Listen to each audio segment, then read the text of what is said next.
Grande es este misterio de la piedad.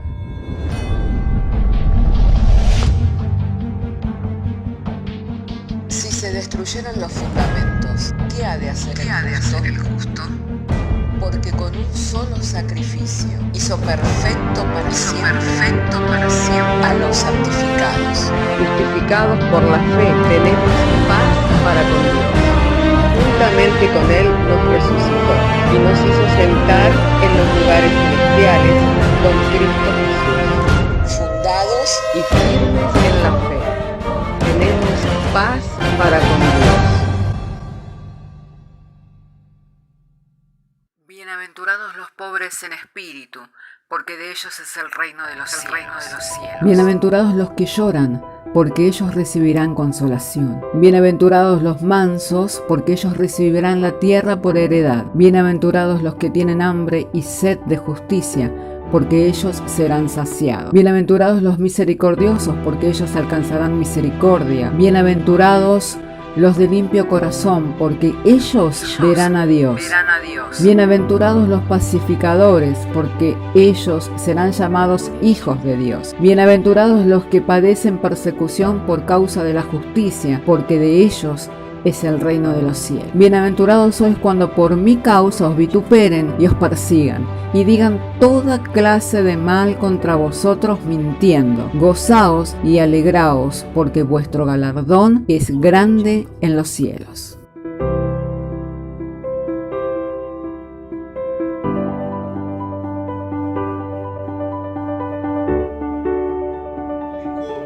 Si dice amén, sabré que puedo leer. Damos lectura. Aconteció que cuando todo el pueblo se bautizaba, también Jesús fue bautizado, y orando el cielo se abrió, y descendió el Espíritu Santo sobre él en forma corporal, como paloma, y vino una voz del cielo que decía: Tú eres mi Hijo amado, en ti tengo complacencia. Oremos al Señor. Padre, te damos gracias por la obra del Espíritu en medio nuestro, llevándonos conforme a la guía, a la dirección, mediante tu Espíritu Santo, por la actividad propia de cada uno de los miembros. Así, Señor, conforme al propósito de tu voluntad, de aquello que tú has determinado para nosotros en este día, Señor, ministrarnos, suministrarnos, mediante tu divino poder, por lo cual en esta hora seguimos en oración confiados de que tú continúas esa obra, aún aquellos que están conectados a través de la comunicación o los que han de recibir del Señor esta enseñanza en formato de video, Padre, que puedan, Señor, recibir la gracia que es por medio de tu palabra, la cual, Señor, es poder para transformar, para cambiar las vidas, para mudar los corazones y renovar los entendimientos. Confiado que lo haces, te doy gracias por medio del Señor Jesucristo. Amén. Gracias al Señor nos da juntos poder estar compartiendo la palabra, lo cual hace que la gracia de Dios abunde en medio nuestro. Amén, ya que ahí es en donde el Señor envía salvación y vida eterna. Dice: cuán bello, cuán bueno es ver a los hermanos juntos y en armonía. Es como el buen óleo, el buen aceite que desciende de las barbas hasta los bordes de las vestiduras, y ahí es donde Dios envía salvación y vida eterna. Por lo cual nuestra seguridad es que entre tanto que estamos en esta expectativa santa, en oír, en recibir la palabra de Dios, el Señor está ministrando y suministrando por medio de su divino poder su bendición sobre nuestras vidas, lo cual nos fortalece, nos nutre y nos edifica conforme al propósito eterno por medio del Señor Jesucristo. Hermanos, ayer compartíamos el texto del capítulo 1 del Evangelio de Juan, verso 51, en donde el Señor le hablaba a su discípulo diciendo: te has maravillado que te he dicho esto, de aquí en más verás el cielo abierto y a los ángeles del cielo ascendiendo y descendiendo sobre el Hijo del Hombre. Y al leer el pasaje en el que el Señor Jesús acude a las aguas del Jordán para que se cumpliera lo establecido por Dios, ¿no? Aun cuando Juan Bautista le quería impedir diciendo, tú vienes a mí para ser bautizado cuando yo espero en ti para recibir el bautismo, él dijo, deja ahora para que se cumpla toda justicia. Y aconteció lo que leemos aquí en el Evangelio de Lucas, que los cielos se abrieron y el Espíritu Santo descendió en forma corporal, como paloma sobre la persona del Señor Jesucristo. ¿Qué es lo que nos enseña la palabra de Dios? Que los cielos estaban cerrados, por lo cual era necesario que fueran abiertos y que el Señor Jesús se manifestara a los hombres trajo el reino de Dios, abriendo los cielos y permitiendo ese flujo, permitiendo esa gracia en donde se manifestaba el poder de Dios. Amén. Estas son cosas de las que la Biblia nos habla, ¿no? Por medio del Señor Jesucristo, donde Él anticipadamente le dice que aún cosas mayores se verían. Y mirábamos que el principio de señales fue en Caná de Galilea, allí donde el agua se transformó en vino, lo cual es una imposibilidad. Para ningún hombre le es posible poder transformar el agua en vino. La razón por la que esa agua se convirtió en vino es porque el Señor Jesucristo comenzaba a manifestar su gloria con principios de señales, y allí es donde sus discípulos comenzaron a creer en Él.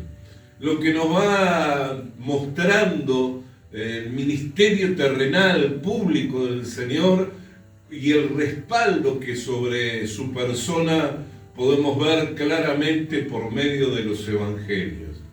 Y en la continuidad de su ministerio podemos ver que no fue la única vez en la cual le asistieron los ángeles, sino que, como compartíamos ayer también, en el momento en el que en el desierto estaba siendo tentado después de 40 días sin comer, sin beber, vinieron los ángeles, trajeron una comida y por medio de esa comida se fortaleció.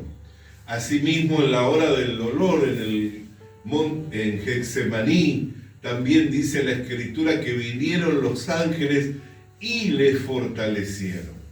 La razón por la que esta gracia se hace notoria en la vida y en el ministerio terrenal y público del Señor Jesucristo, primeramente es porque Él venía a mostrar que era el Mesías enviado, el hombre perfecto, el ungido de Dios, por medio de quien el reino de Dios se establecía entre los hombres y a través de quien se iba a oficiar la redención eterna. Amén. Porque si el Señor Jesucristo no hubiera venido a este mundo, los cielos permanecerían abiertos, nosotros continuaríamos destituidos de la gloria de Dios, incapacitados moralmente de poder alcanzar esa gloria, y no habría manera en que pudiéramos recibir salvación y vida eterna. El que Jesús viniera a este mundo abrió los cielos, permitió que el reino de Dios comenzara a visibilizarse para los hombres, y a través de su sacrificio en la cruz del Calvario abrió un camino nuevo, vivo, a través del velo de su carne, para que hoy usted y yo podamos acercarnos con confianza al trono de la gracia. Amén. Amén. Por ello podemos ver que el ministerio terrenal y público del Señor era un ministerio con un respaldo divino. Amén. Por eso es que Él esboza esas palabras allí en el Evangelio de Juan, en el capítulo 1, verso 51, diciendo, no te maravilles de esto, aún cosas mayores verás, porque los cielos están abiertos, los ángeles de Dios ascienden y descienden sobre el Hijo del Hombre. Entonces, claramente podemos ver esta gracia, y lo repito una vez más, ¿no? Esta gracia, esta bendición sobre lo que es el ministerio terrenal, el ministerio público de nuestro Señor Jesucristo. Pero venido a nosotros, porque la gloria que está en el Señor, la misma gloria que está en el Señor, también está sobre nosotros, para que como Él es, también nosotros seamos en este mundo. Entonces, ¿cuál era la razón por que los cielos permanecían abiertos sobre Él? Porque era un hombre perfecto, un hombre que no tenía pecado, que no tenía defecto, que no tenía falla alguna. Amén. Era un hombre perfecto, que estaba en un cuerpo de carne semejante al nuestro. En él no había pecado, no tenía defecto, no tenía falla alguna, por lo cual tenía plena comunión con el Padre. Amén. Y el Padre mantenía una plena comunión con él.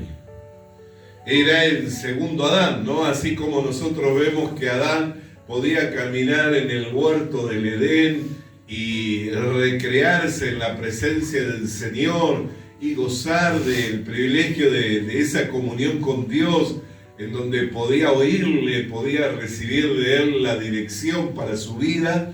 Así de igual modo también en la vida del segundo Adán, en la vida de nuestro Señor Jesucristo, esa plena comunión era la manifestación de su victoria, era la manifestación de su poder, era la manifestación de que Él era el ungido de Dios.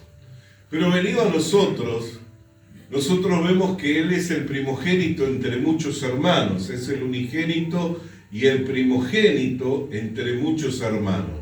Hoy nuestra hermana leía allí en Colosenses, ¿no? Dando gracias a Dios que nos hizo participar de la herencia de los santos en luz. Y uno podría pensar, ¿y cuál es esa herencia? Bueno. Que lo que el Señor posee, también lo poseemos nosotros.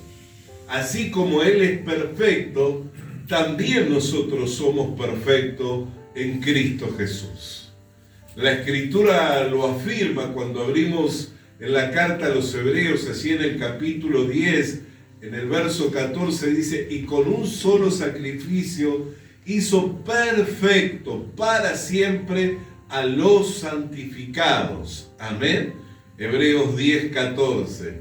Entonces, esa herencia es la que hemos recibido del Señor, y que como Él es en el mundo, también nosotros así somos. Amén. Sin defecto, sin pecado. Pero cuando nos miramos a nosotros, ¿qué encontramos? Un montón de defectos, un montón de pecados, un montón de faltas, un montón de fallas, ¿no? Cuando yo me miro a mí, digo, ¿cómo es que puedo llevar adelante el ministerio? ¿Cómo es que puedo hacer la obra de Dios en medio de estos tiempos, siendo que soy una persona con tantos defectos, con tantas fallas, con tantas faltas?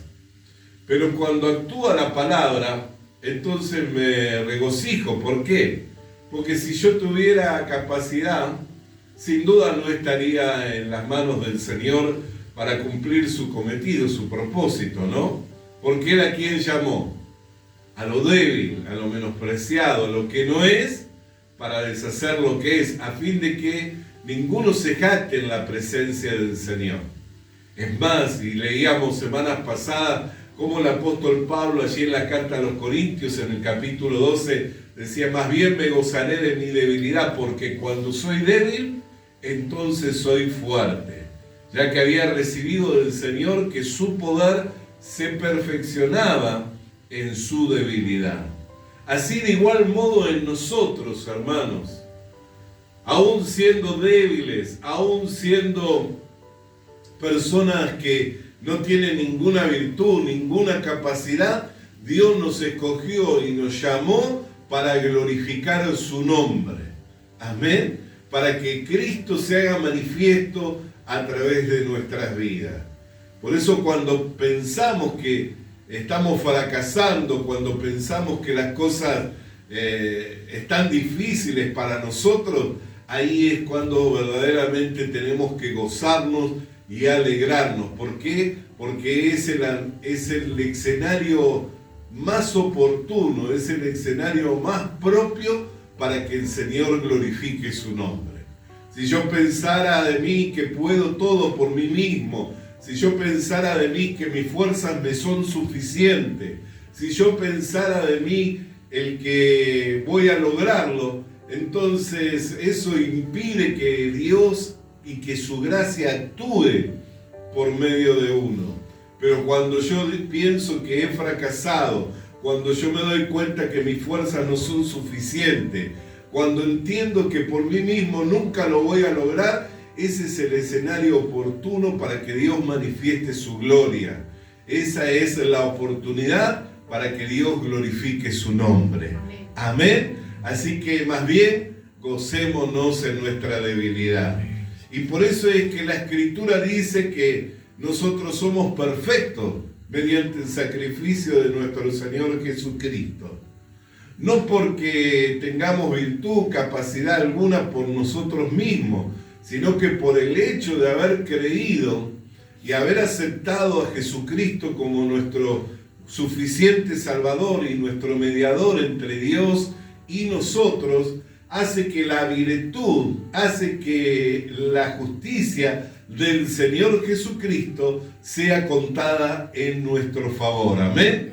Por medio de la virtud, por medio de la justicia del Señor Jesucristo, que es contada a nuestro favor, es que nosotros somos perfectos para siempre delante de nuestro buen Dios, y los cielos permanecen abiertos. Y los cielos permanecen abiertos. Y como leíamos en el día de ayer, porque también este misterio, ¿no? Yo meditaba en ello, digo, ¿cómo es si siendo que el Señor renunció o se despojó de su deidad como algo a lo cual no se aferró, cómo es que un hombre puede convertir el agua en vino? No es capaz un hombre de acelerar el proceso, de que las uvas crezcan, se desarrollen. No es capaz, ni siquiera tiene todo un proceso de tiempo, de siembra, de cosecha, de fermentación. Amén. ¿Cómo es que un hombre puede hacer eso? Pero cuando veo que ese hombre tenía los cielos abiertos sobre sí, cuando veo que los ángeles de Dios ascendían y descendían sobre él, entonces me doy cuenta que para ese hombre no había nada imposible. Para ese hombre todas las cosas le eran posibles. Y cuando empiezo a identificarme con ese hombre y me veo perfectamente unido con ese hombre, también me doy cuenta que la misma gracia está sobre mi vida. Por eso cuando leemos Hebreos 1:14, y me gustaría leerlo una vez más, el autor de la carta a los Hebreos describe algo muy glorioso, que para algunos es un misterio, ya que habla de algo que muchas veces se ve la intervención, pero no se puede ver ni apreciar con los ojos físicos, sino solamente mediante la fe y confiando en que es la obra de nuestro buen Dios. Me refiero al pasaje, una vez más, de Hebreos, capítulo 1, verso 14. Y dice así: ¿no son todos espíritus ministradores enviados para servicio a favor de los que serán herederos de la salvación? ¿Quiénes son los herederos de la salvación? Nosotros, la iglesia. ¿De quién viene hablando el autor de los Hebreos? De los ángeles. ¿Y cómo lo describe? Como espíritus ministradores al servicio de nosotros, la iglesia. Amén. Entonces, Hay cosas que para nosotros humanamente nos son imposibles. Y con esto no estoy fomentando y mucho menos quiero que se interprete, ya que eso es una completa herejía, ¿no? Hacer culto a los ángeles. Es más, el apóstol dice que los que hacen tal culto están haciendo un culto de cosas que no ven, cosas que desconocen, amén. Porque nosotros por la Biblia sabemos que hay una creación celestial, una creación angelical que tiene un orden de jerárquico, pero desconocemos y lo que vemos lo vemos solamente a través de la Biblia. Y nunca estaría abierto sobre nosotros el cielo si Jesucristo no hubiera oficiado la eterna redención. El que los cielos estén abiertos, que usted pueda tener pleno acceso a la presencia de Dios, es porque Jesucristo ofició la eterna redención. Por eso nuestra oración y la mediación entre Dios y nosotros es al Señor Jesucristo, amén.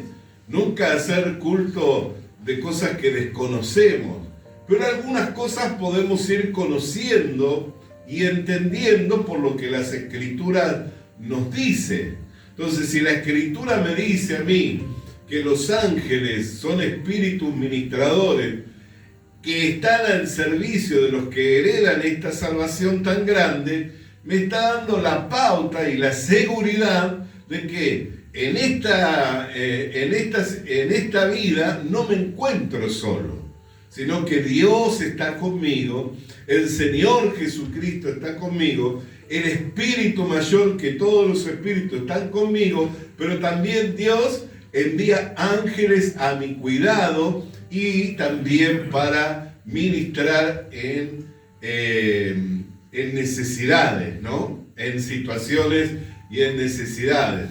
Ahora recuerdo, y no sé mucho, creo que el año pasado estuvo nuestro hermano Felipe Peláez, el director de La Voz de los Mártires en el Uruguay, no recuerdo si el año pasado o el anteaño pasado, y trajo un video mostrando sobre cómo algunos misioneros, no solamente sus hogares son marcados, lo que implica que sus impuestos son más caros, su vida está condicionada por su fe, sino que muchas veces son rechazados de los trabajos, no teniendo ningún tipo de sustento, ¿no? Y él podía mostrarnos a través de un video cómo, pasados los días, no consiguiendo trabajo, no teniendo ningún tipo de ayuda del gobierno, estando en un país musulmán, como un día y a la puerta de su casa llegaron dos hombres con un sobre y le dejaron el sobre en su mano. Cuando él lo abre, había una suma de dinero suficiente para cubrir las necesidades de su hogar y nunca más les vio. Y eso ocurrió en este tiempo, ¿no? Algunos podrían decir, bueno, pero los ángeles intervinieron antes de que se oficiara la redención de la humanidad. No, esto ocurrió en este tiempo y estaba registrado en video, no la aparición de estos hombres, sino del testimonio de quien había recibido esa gracia de parte del Señor. Entonces, esto nos tiene que traer a nosotros también seguridad. Y de ahí ver la importancia, porque cuando hablamos de cielos abiertos, no estamos hablando que por nuestras oraciones, ni estamos hablando de que por nuestro ayuno, ni por nuestro esfuerzo, ni por nuestro sacrificio, se abren los cielos como algunos malinterpretan.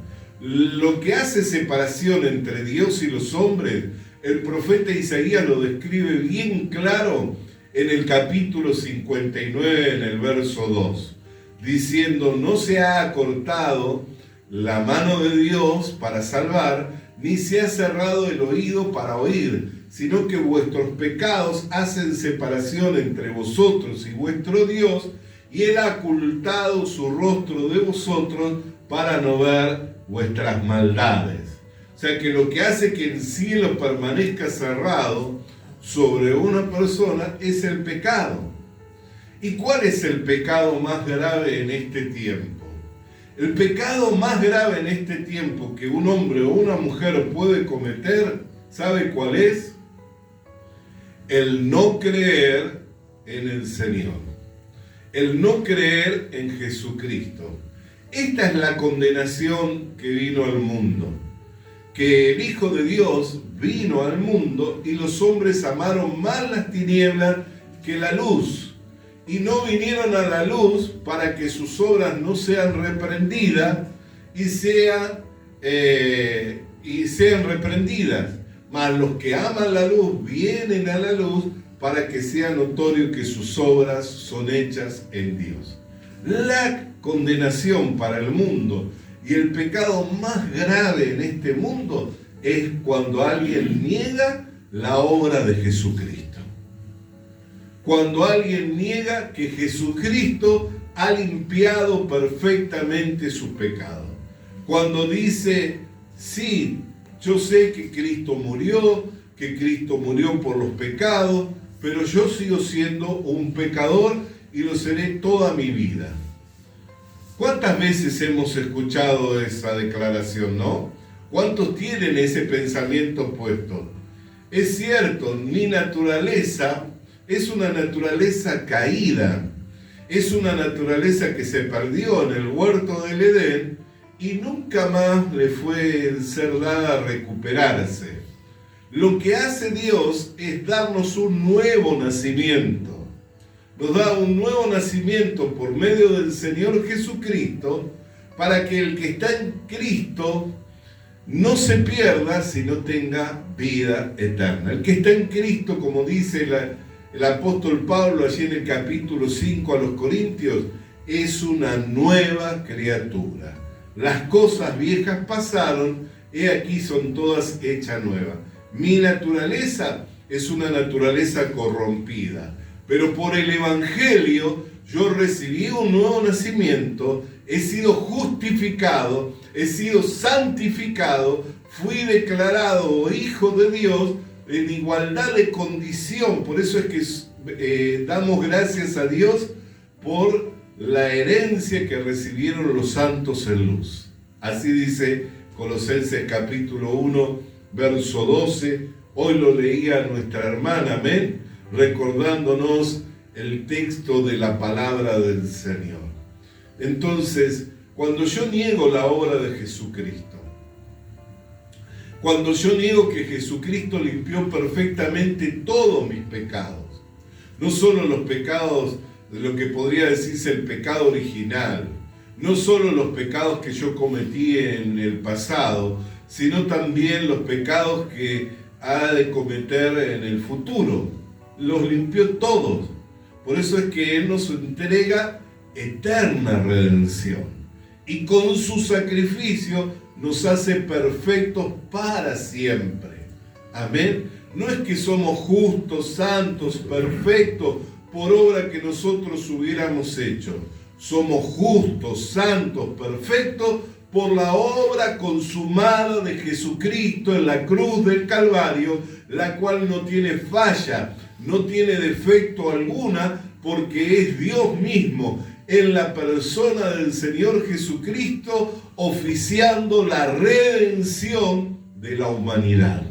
Y Dios no puede fallar, ¿no es cierto? Dios puede hacer una obra incompleta, como algunos dicen, sí, está bien, Dios hizo eso, pero también el hombre tiene que poner de su voluntad, tiene que poner también el hombre algo tiene que hacer. Ese es el engaño del pecado, ese es el engaño de Satanás, cuando él mismo dijo, y subiré a lo alto del monte, me sentaré en el trono de Dios y seré como Dios.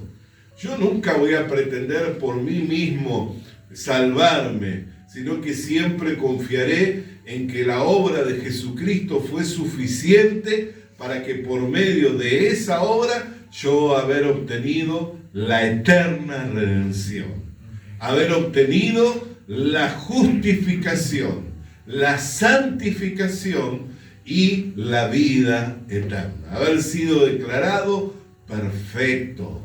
Amén. Haber sido declarado perfecto por el Señor. No creo que un Dios tan sabio, omnisciente y todopoderoso quiera dejar una parte de esa obra en las manos de un hombre tan defectuoso, en un hombre tan imperfecto, en un hombre tan débil, en un hombre tan fracasado como yo. Jamás dejaría eso, ¿no? ¿Cómo haría Dios para decir, mira, eres salvo, yo hice una parte, ahora esta parte te toca a ti hacerla?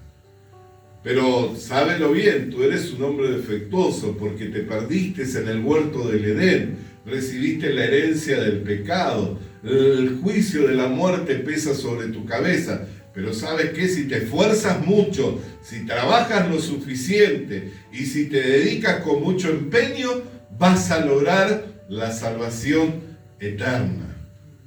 Pensamos que un Dios tan sabio, omnisciente y todopoderoso podría tomar semejante decisión, haciendo una obra media para que su nombre se vea mancillado por causa de la obra de un hombre imperfecto.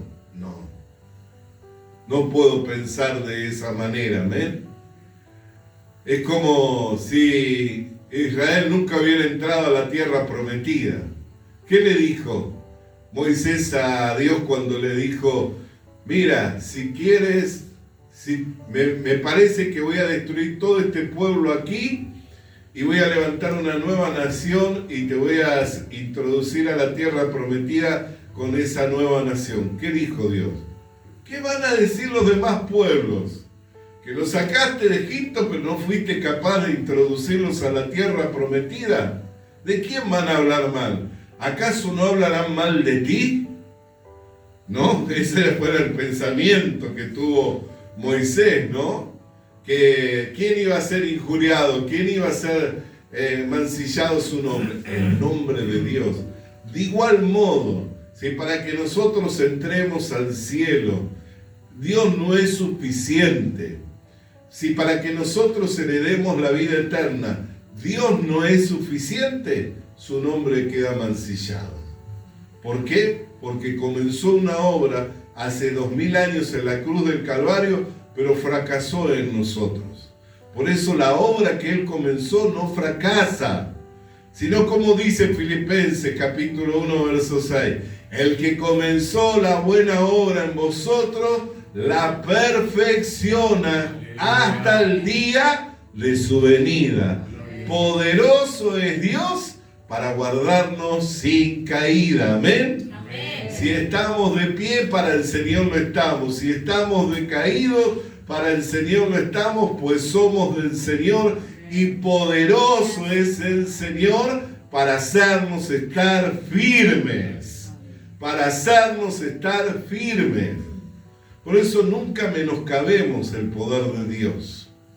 Nunca menoscabemos la obra del Señor, mirando y andando por vista.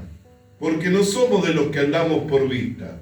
Nosotros somos de los que andamos por medio de la fe.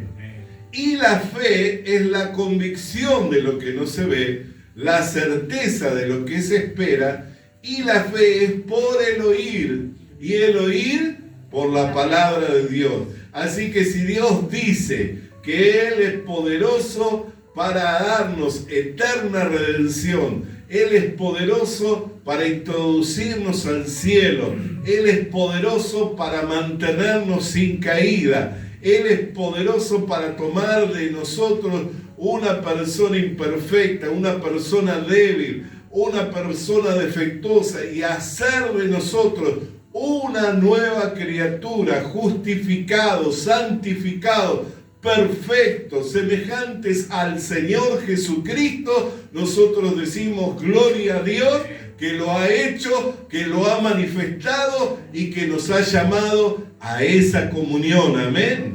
Que nos ha llamado a esa comunión. Gloria a Dios. Eso es glorificar al Señor. Es más, le voy a decir, eso es sacrificios de alabanza que honran su nombre. Amén. Muchas veces decimos, sacrificios de alabanza, venía sin ganas a la iglesia, me dolían los brazos, pero voy a hacer sacrificios de alabanza y voy a levantar los brazos y voy a alabar al Señor. Eso es un esfuerzo mío. Amén. Pero la verdadera alabanza, ¿sabes cuál es? La que glorifica el nombre del Señor. Cómo me gozaba los otros días compartiendo la carta de Timoteo, ¿no? Cuando habla, grande es el misterio de la piedad. Dios fue manifestado en carne. Amén. Dice que fue manifestado en carne, visto de los ángeles. Amén. Fue justificado en el Espíritu. Cuántas cosas gloriosas. ¿Y sabe qué son esas estrofas? Las estrofas de los himnos que cantaban nuestros hermanos en la iglesia primitiva. Vio que cuando usted lee allí en Primera de Timoteo aparece en forma de estrofas, no como una lectura corrida, sino que era parte de los himnos que cantaba la iglesia, nuestros hermanos de la iglesia primitiva. Eso es glorificar el nombre del Señor, ¿no? Dios se manifestó en carne, fue justificado en el Espíritu, fue predicado a los gentiles, creído en el mundo todo, fue visto de los ángeles, fue resucitado en gloria. Eso es verdadera alabanza, amén. No está cansado del camino, sediento de ti, un desierto he cruzado. ¿De qué habla eso? De toda mi decepción, amén. ¿De qué habla todo eso? De todo lo que yo no puedo. Y es lógico que nosotros no podemos. Amén. Y a la vez, uno medita y dice, la armadura de Dios se puede desgastar. Mi armadura desgastado, sin fuerzas he quedado. Amén. ¿Quién inspira esas cosas? Y no lo digo a manera de crítica, sino lo paso por el tamiz de la palabra de Dios. No lo digo a manera de crítica, también yo lo canto, lo escucho. A veces cuando pongo las listas de música con las cuales estoy muchas veces meditando en la palabra de Dios, lo escucho y la sé de memoria. Así que si la sé de memoria quiere decir que la he cantado y la he escuchado, amén. Pero cuando lo pasamos por el tamiz de la palabra de Dios, decimos, ¿cómo se puede desgastar si es de Dios? Y cuando vemos lo que cantaban nuestros hermanos de la iglesia primitiva, qué diferente la canción de los hermanos de la iglesia primitiva.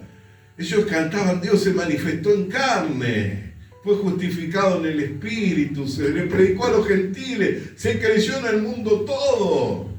Qué lindo sería que eso, alguno de los hermanos que sabe música le pusiera armonía, ¿no? Música que le pusiera y que se pudiera cantar en nuestros cultos. Amén. Y aún si se puede completar, ¿no? Qué lindo sería eso que sucediera. Amén. ¿Por qué? Porque esa es la verdadera renovación del Espíritu. Cuando se renueva el entendimiento. Cuando ya dejo de pensar en mí para pensar en Dios. La Biblia dice, puesto los ojos en el autor y en el consumador de la fe. Sin embargo, hoy en día casi todo se centra en mí, en el yo.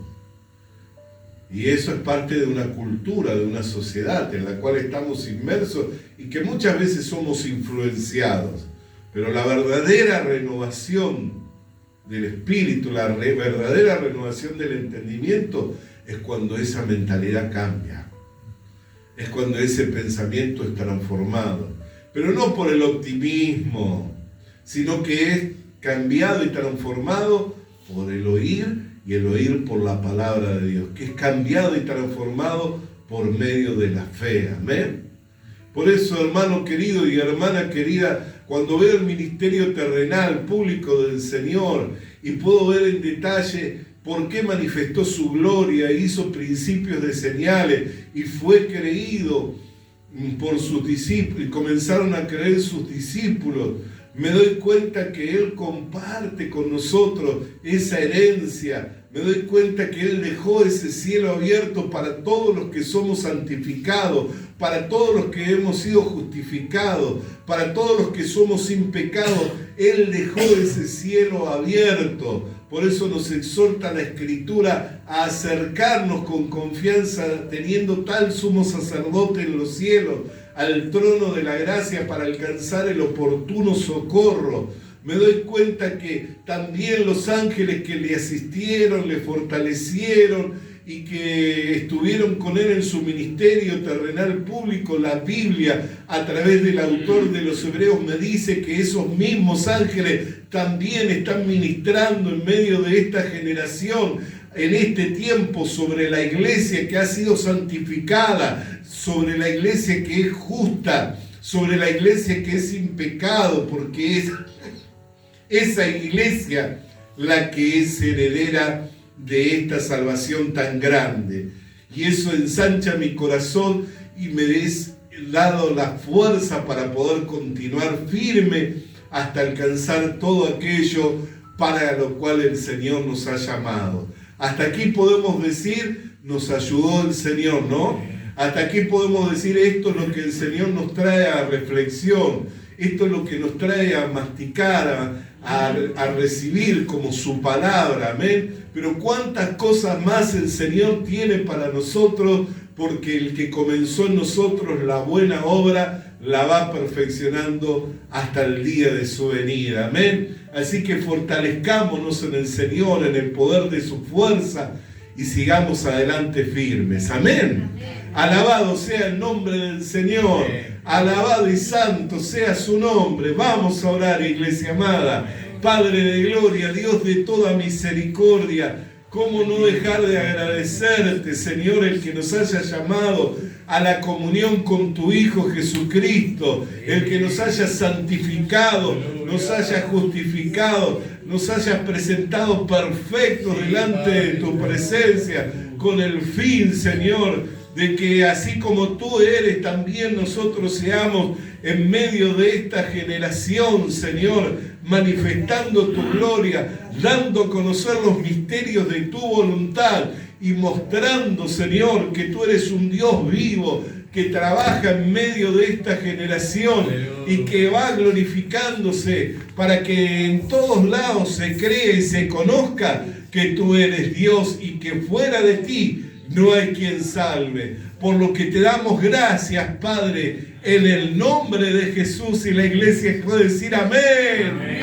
Amén. Visita nuestras redes sociales. Suscríbete activando la campanita.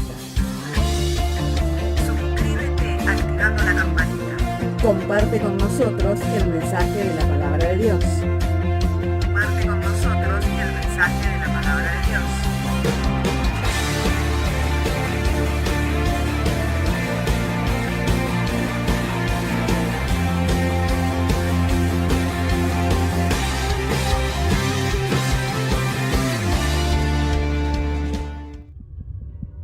Le animamos a que consiga una Biblia, porque en ella encuentra la mente de Dios, el estado del hombre, el camino de salvación, la muerte de los pecadores y la felicidad de los creyentes. Sus doctrinas son santas, sus mandamientos son obligatorios, sus historias son verdad y sus decisiones inalterables. Léala para ser sabio, crea en ella para ser salvo y póngala en práctica para ser santo. Ella contiene luz para guiarle, alimento para reforzarle y consuelo para alentarle. La Biblia es el mapa del viajero, el bastón del peregrino, la brújula del piloto, la espada del soldado y la carta del cristiano. Le animamos a que consiga una Biblia,